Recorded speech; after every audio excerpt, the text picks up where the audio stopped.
as being a defender of your First Amendment rights, but there's certain societal norms that allow us to function and live together. And part of that is being tactful. And part of being tactful means just because you think less of someone because of what they're wearing or the color of their skin or whatever, doesn't mean you need to say anything about it.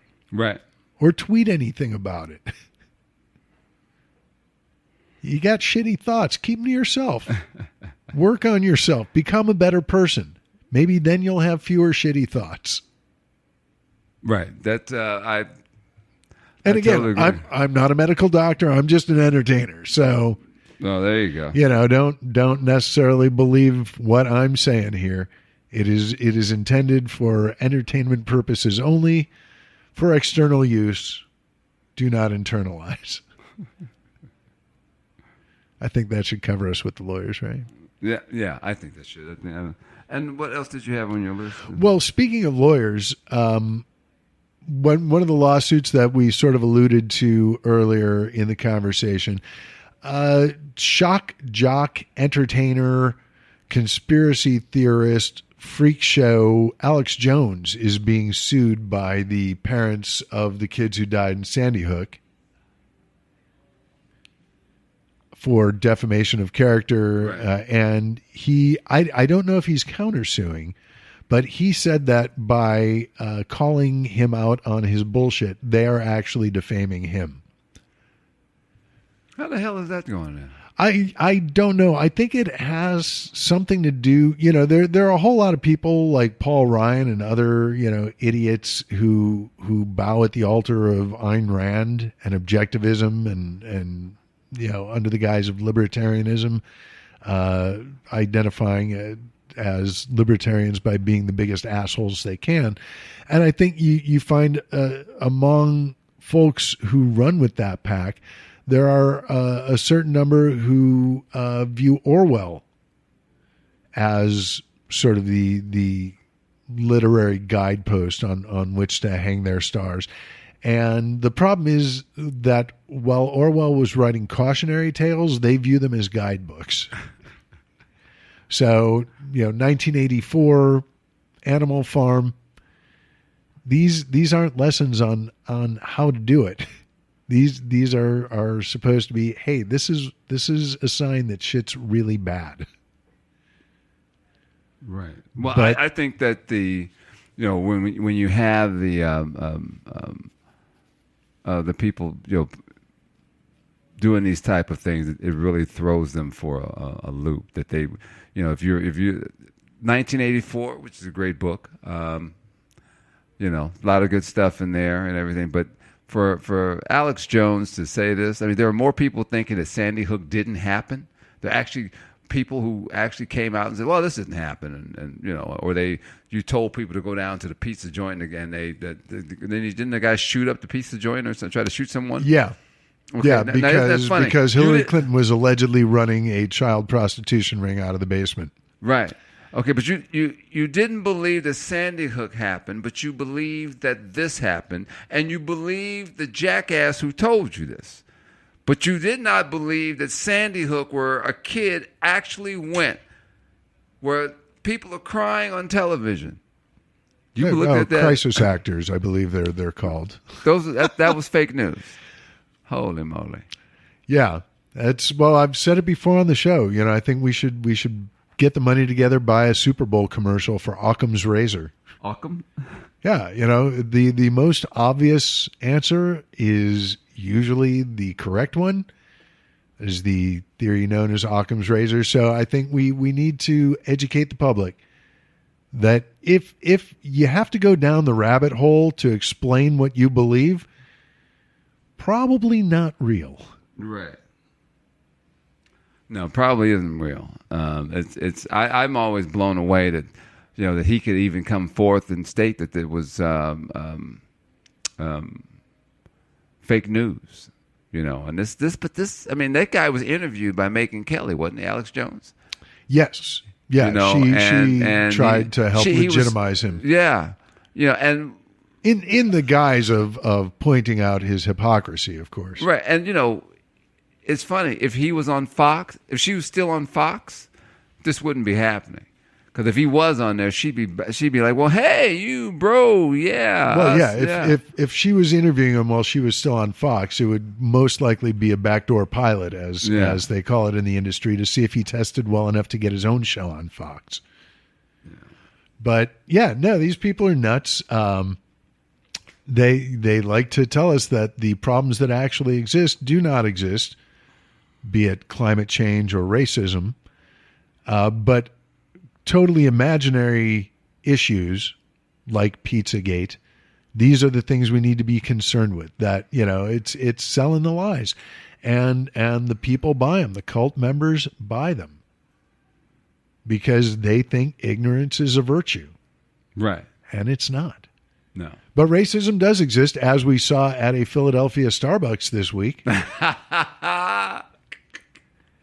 And in one respect, it sucks for Starbucks that, this is coming down on the chain when it was largely the action of one manager, right, who had issues with a couple of black guys hanging out and not buying stuff. Which it would be easy to say it's one thing, but here in LA, I saw on the local news, there was a similar incident that hadn't been promoted, but I think it happened like in November, December, somewhere, within the last year or so. But a black guy at a Starbucks in Los Angeles who wanted to use the restroom, but hadn't bought anything, so they wouldn't let him. But then white person who hadn't bought anything asked for the bathroom code, and go ahead. So all these things are coming out. And again, it's not necessarily meant to indict Starbucks as a whole, right? But being what they are in our current society, that Starbucks is, it's the public square. They're right. Freaking everywhere. It's where people go to meet. It's where these guys who got arrested in Philadelphia for trespassing were going to have a business meeting, and they were waiting for someone else. Right. And so, the what it's really not the company. I mean, you can say it because the company hired them, whoever did the thing. But a lot of times, when I took my oath over at juvenile hall, and everyone, police officers, everything, okay, and they tell you these are the rules, but then eventually people create their own system of how they're going to run things.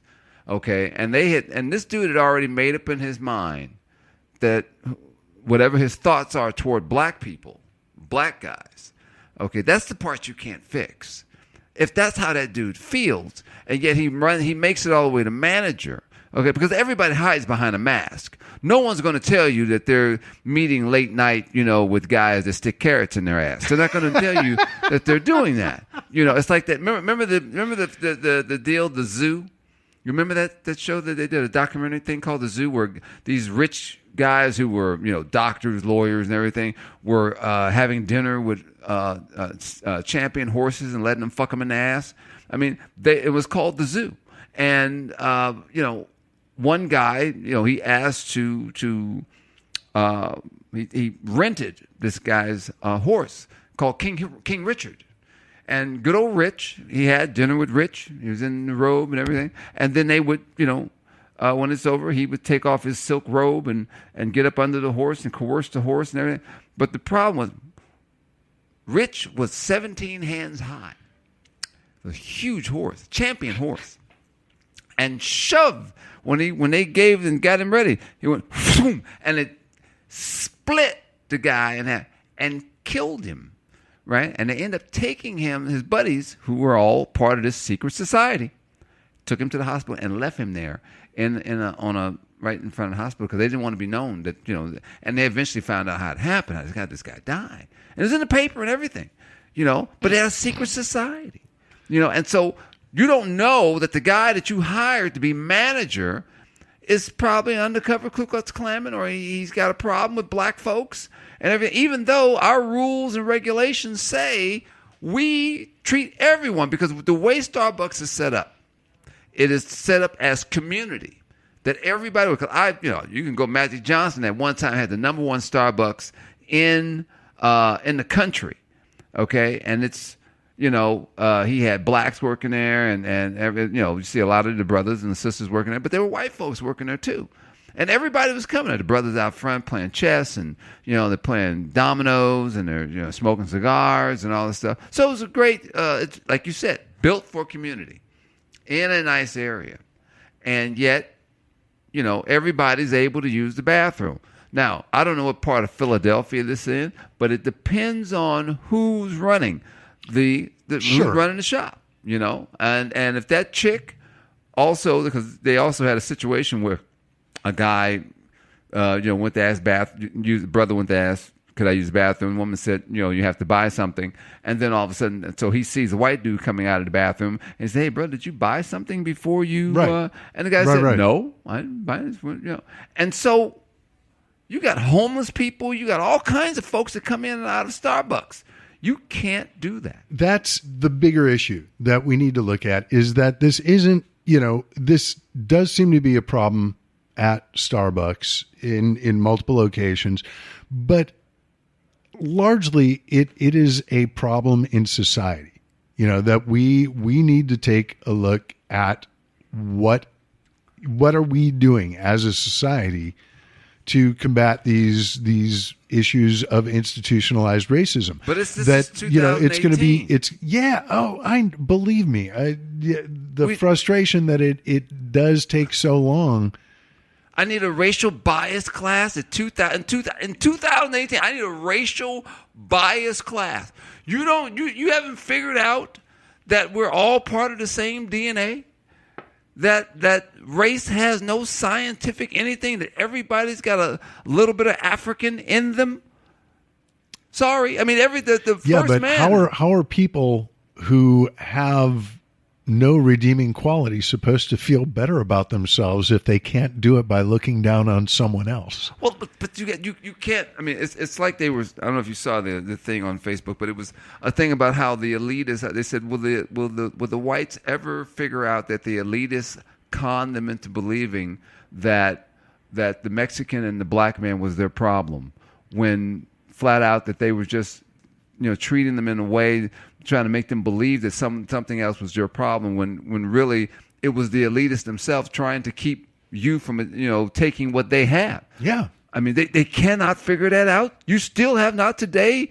It's like when I walk into I'm somewhere and black folks will still say today, oh well, we were the only blacks in there. Why, were you looking for others? Do you need to see another black person to feel black? Okay, it's just go into a restaurant and eat, man. Just eat the food. Who gives a fuck is who's in there? I just want to eat. If you're cool, you cool. If you're not, stay the fuck away from me. I don't care what color you are, whatever. But yeah, but I mean, there are certain things, it's because I'm trying to think in this mindset, and I think if you are looking for the differences, if you see if you're walking by a restaurant and you see that there aren't any black people in there, okay, might want to stop and ask why. Every black folks don't eat sushi. Well, right. Yeah, no, I'm not saying it's like a universal thing, but it goes the other way. It's like looking into a Jewish restaurant. When you're in Chinatown, okay, and you walk by a restaurant and there are no Asians eating in there, I'm not going to go there. Okay, that's different. Right, okay, right. But, it's different, but wait a minute. It's like flip side of the same coin. But wait a minute, there's a lot of barbecue joints that are ran by white folks. Yeah, and black people aren't in there. And a lot of black folks eat barbecue, love barbecue. Mm-hmm. But you do also see a lot of white folks going to the hood to get their barbecue. Oh yeah. But you don't see brothers going down to the hood to get their barbecue. Everybody don't go. Well, what do we know that they don't? Well, it seems like they'd rob us first. It doesn't seem like you say, well, why aren't they robbing the white people? No, they're going to get you first. I don't know why, but they do. I said, and it blows people away. Wait a minute, you would think that the white people would feel uncomfortable being around. There are black folks that don't feel comfortable being around other black people. Sorry. There are brothers that did not grow up in black neighborhoods.